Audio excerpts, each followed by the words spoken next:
Subcomissão temporária sobre a situação da educação na pandemia debateu hoje formas de instalações físicas adequadas nas escolas.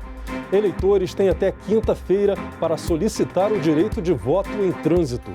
E presidente do Senado participa de cerimônia pelos 20 anos de inauguração da sede da Procuradoria-Geral da República. Boa noite, hoje é segunda-feira, 15 de agosto, e o Senado Notícias está no ar.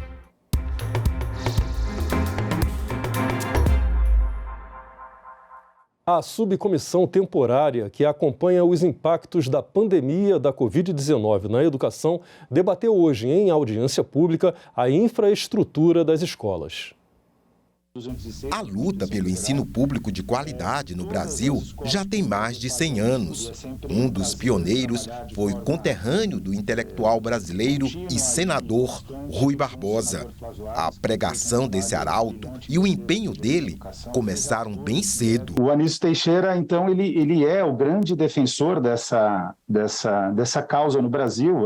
Os primeiros trabalhos dele sobre infraestrutura escolar é na época que ele é superintendente da educação e do ensino no estado da Bahia. Ele começa muito cedo, com 20 anos, quase 20 anos, e ele já trata a questão da infraestrutura escolar como um tema central. Já faz 12 anos que o Conselho Nacional de Educação definiu: todos os profissionais da educação devem receber pelo menos o piso salarial, ter plano de carreira, salas de aula devem ter número adequado de alunos. Toda escola há de contar com biblioteca, laboratórios, internet de banda larga, alimentação de qualidade e transporte para os alunos. Falta muito para se alcançar essa meta. Veja a questão das bibliotecas. Aqui eu acho que é o elemento mais central, o acesso à biblioteca, sala de leitura, 92% para o grupo 6, que é o mais favorecido, ao passo que é 49% para o grupo 1. Dificuldades de infraestrutura, lentidão nas iniciativas, desigualdades persistentes, pandemia.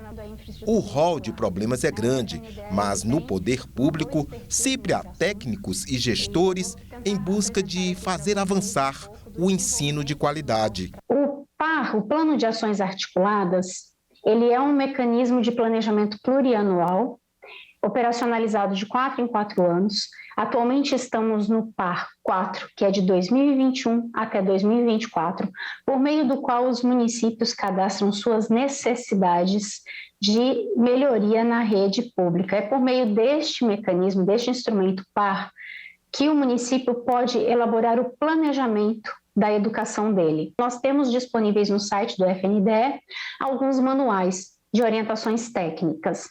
São manuais para seleção do terreno, são manuais para orientação de elaboração de projetos para educação infantil e elaboração de projetos para ensino fundamental.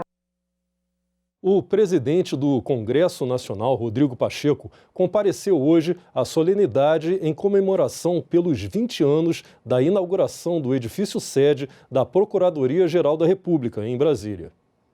O evento também prestou homenagem ao ex-procurador-geral da República, Geraldo Brindeiro, que faleceu no ano passado, aos 73 anos, vítima da Covid-19.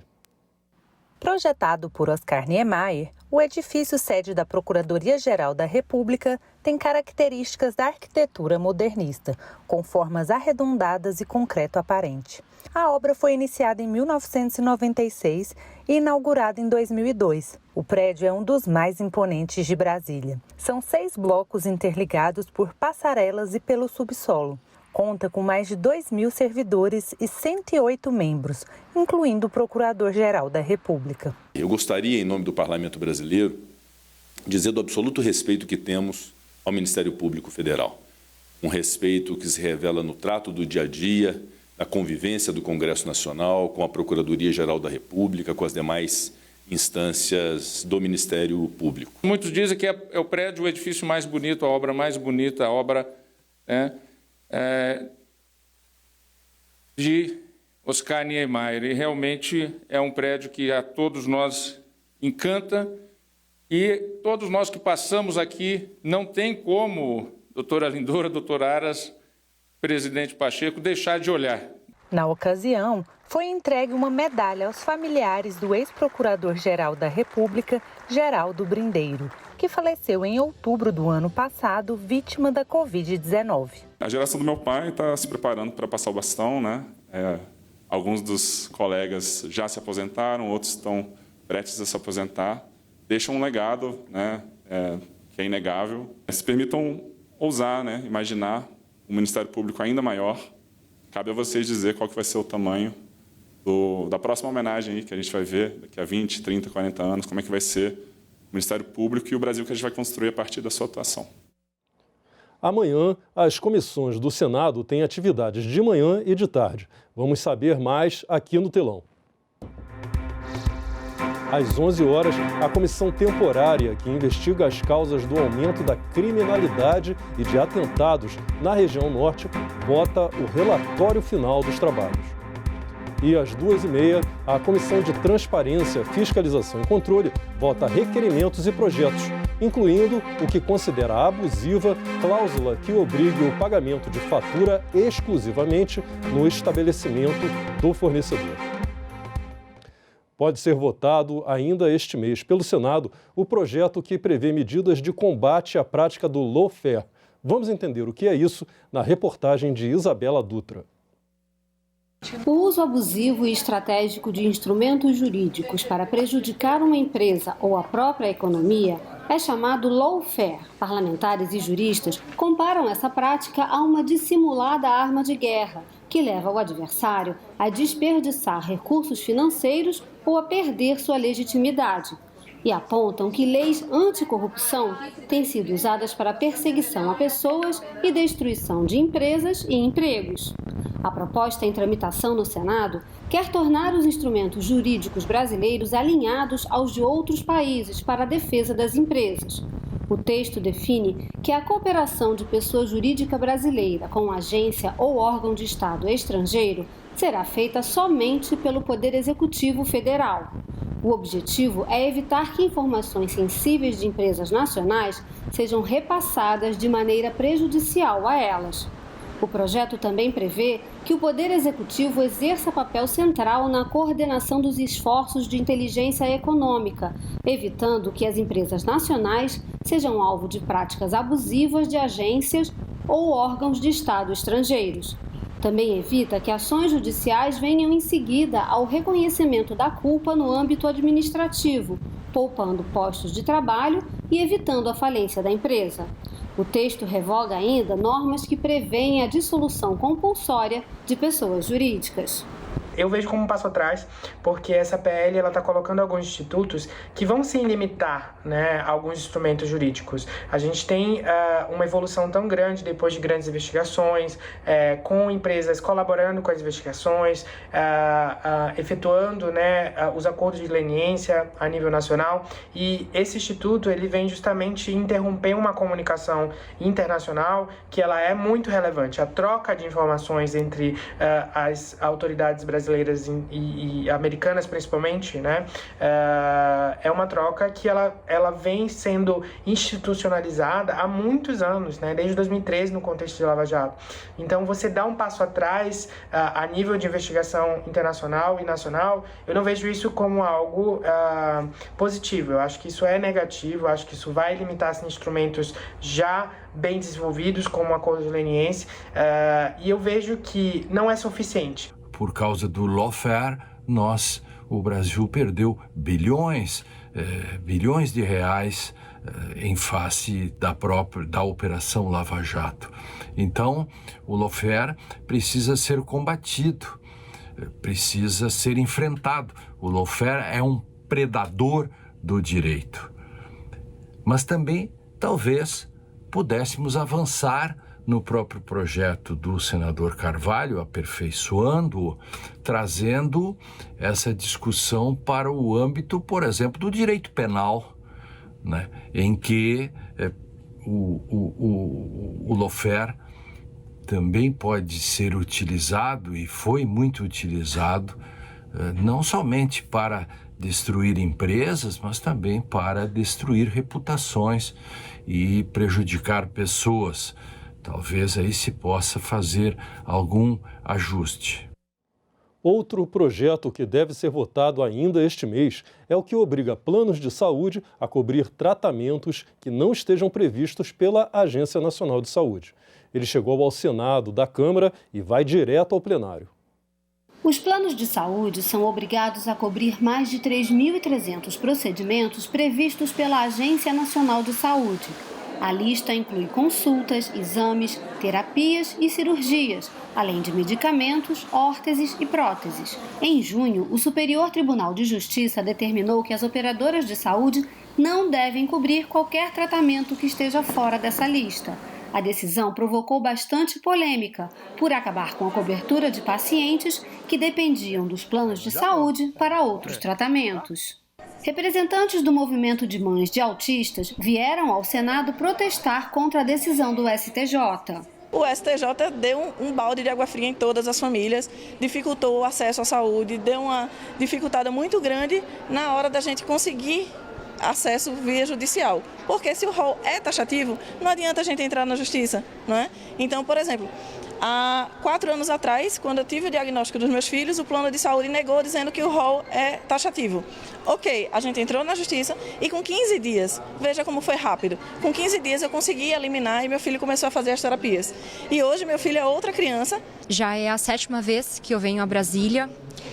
Além de ser um custo muito alto com passagens, né, nós já viemos em ônibus também, tem um desgaste emocional e também a involução da minha filha, né? Então, assim, é claro, vale a pena lutar pela PL, porque ela dá uma estabilidade na saúde, na vida da minha filha e de tantas outras vidas que a minha filha também representa, mas é muito cansativo, é desgastante. Então, o que eu mais quero hoje é que nós tenhamos uma celeridade nisso, que a vida tem pressa, a gente precisa de fato que essa situação se resolva.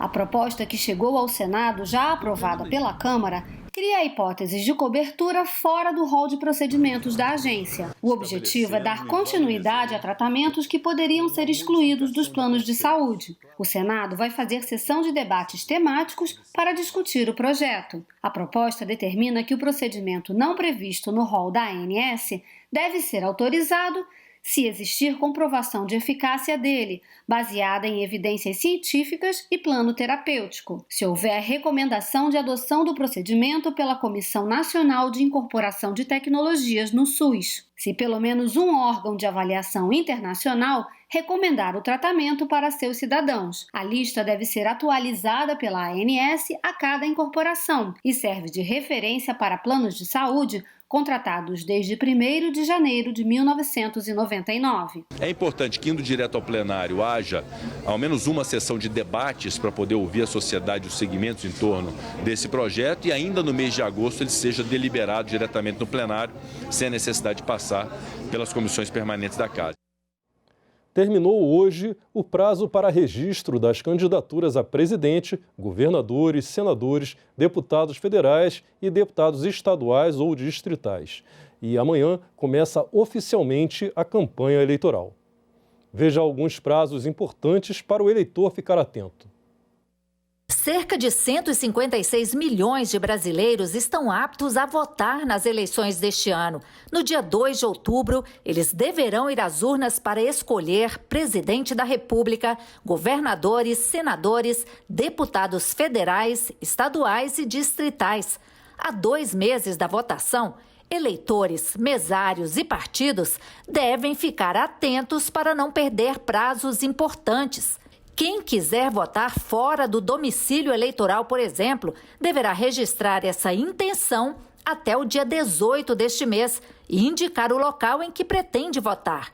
Os eleitores que estiverem fora da sua cidade, mas no mesmo estado, poderão votar para todos os cargos. Já os que estiverem em outro estado poderão votar apenas para presidente da República. 18 de agosto também é o prazo limite para que pessoas com deficiência ou mobilidade reduzida possam informar a Justiça Eleitoral se querem votar em uma sessão diferente.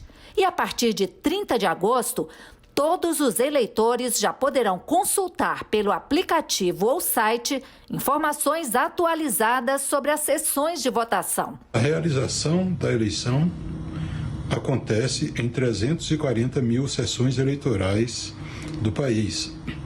A votação acontece ali e a apuração acontece também ali.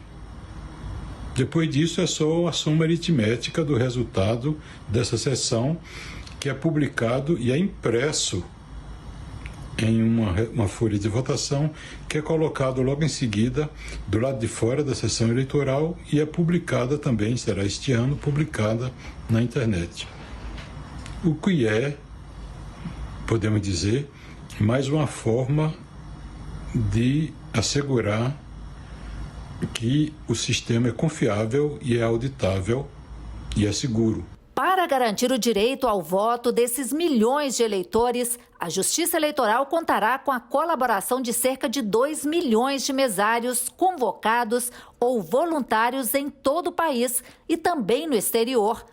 Já o registro dos candidatos escolhidos poderá ser feito até o dia 15 de agosto. Só depois disso, ou seja, a partir do dia 16 de agosto, começa oficialmente a campanha nas ruas e na internet. Comícios, distribuição de material gráfico, caminhadas, propagandas pagas na internet, jornais impressos e revistas, por exemplo, ficam permitidos a partir deste dia. Já o horário eleitoral gratuito no rádio e na TV só começa 10 dias depois, em 26 de agosto, quando as emissoras de rádio e televisão passam a veicular blocos de propaganda eleitoral.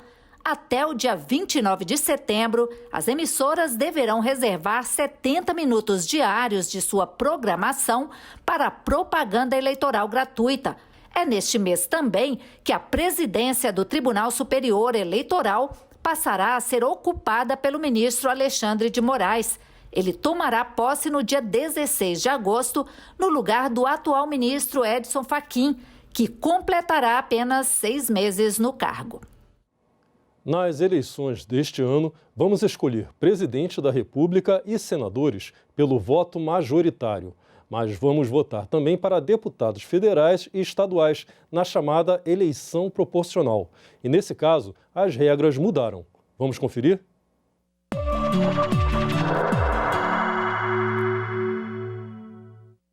A reforma eleitoral promulgada em 2021 trouxe mudanças nas eleições proporcionais para deputados federais e estaduais este ano. As coligações entre os partidos que eram desfeitas logo após as eleições deram lugar às federações. Agora, os participantes da federação têm que ficar juntos pelo menos até o próximo pleito. As coligações eram alianças eleitorais.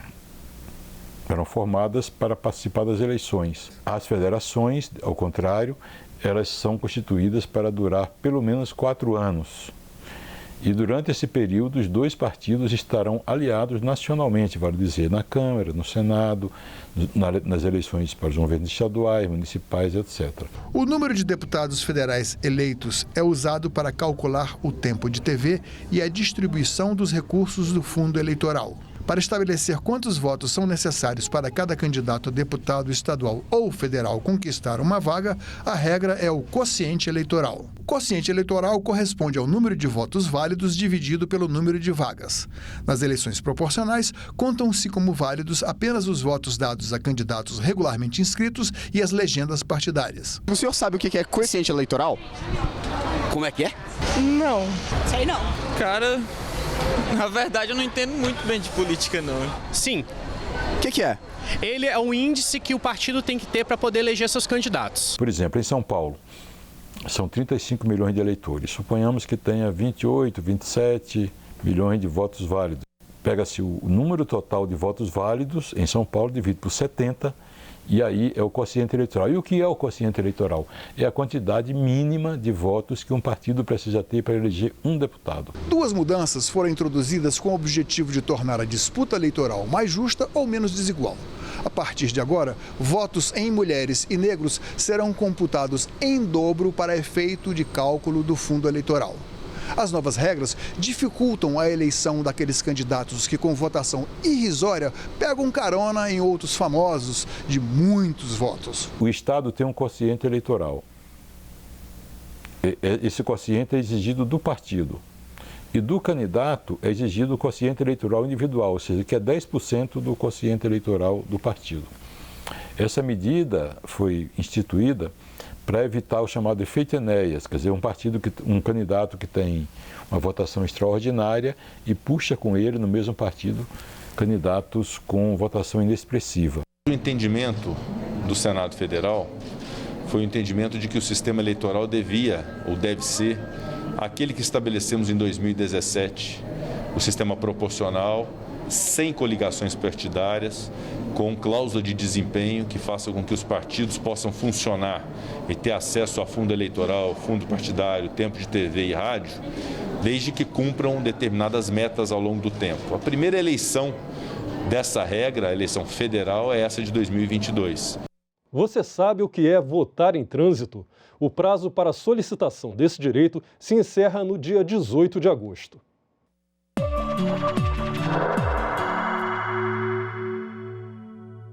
Votar em trânsito é exercer seu direito a voto em um local diferente do seu domicílio eleitoral. Qualquer eleitor que esteja com sua situação eleitoral regularizada pode solicitar essa transferência temporária para outra sessão dentro do Brasil. É possível, inclusive, votar cada turno em uma cidade diferente. Moro em Natal, no Rio Grande do Norte, e acho muito bom votar em trânsito porque eu vou votar aqui em Brasília no meu presidente. Eu achei muito boa essa oportunidade de votar em trânsito porque eu não queria deixar de exercer meu direito de voto. Moro atualmente fora do meu domicílio eleitoral e as passagens para esse período estão bastante caras. Então a solução foi ir até o TSE e solicitar o voto em trânsito. Foi bastante fácil. Eu acho mais fácil, né? Que aí eu não vou precisar de deslocar, né, de Brasília para ir para minha cidade só para votar, sendo que eu tenho essa possibilidade de votar aqui. O eleitor que fizer a transferência temporária dentro do mesmo estado de seu domicílio eleitoral poderá votar para presidente da República, governador, senador, deputado federal e deputado estadual ou distrital. Se a transferência for para um local fora do estado eleitoral de origem, a pessoa poderá votar apenas para presidente da República. Eu nunca tinha feito isso, é a primeira vez que eu voto em trânsito. E acho uma pena que não dê para votar para governador também, mas pelo menos o principal está garantido, né? Acho muito bom, porque a gente vota, participa do processo político do nosso país, aonde a gente estiver.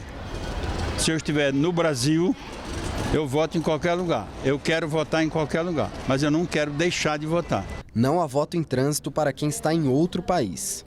Mas eleitores com o título da zona eleitoral do exterior que estiverem no Brasil no dia das eleições poderão votar para presidente da República em qualquer capital ou município com mais de 100 mil eleitores. Além disso, indígenas, quilombolas ou integrantes de comunidades remanescentes também podem solicitar a transferência temporária para votar em uma sessão eleitoral de sua escolha, desde que essa tenha vagas suficientes. Pessoas com deficiência ou mobilidade reduzida podem solicitar a transferência para uma sessão apta a atendê-los. A habilitação para voto em trânsito deve ser feita até o dia 18 de agosto, quinta-feira, presencialmente, em qualquer unidade de atendimento eleitoral, como cartório, central ou posto de atendimento. E a relação dos locais onde será possível votar em trânsito pode ser conferida no site do Tribunal Superior Eleitoral. Como vimos, o prazo para pedir o direito de voto em trânsito termina na quinta-feira agora, dia 18 de agosto, e não no dia 15, como eu falei inicialmente. A identificação biométrica dos eleitores começou em 2008 e atualmente 75% estão com as digitais cadastradas. Mas quem não fez a biometria não precisa se preocupar.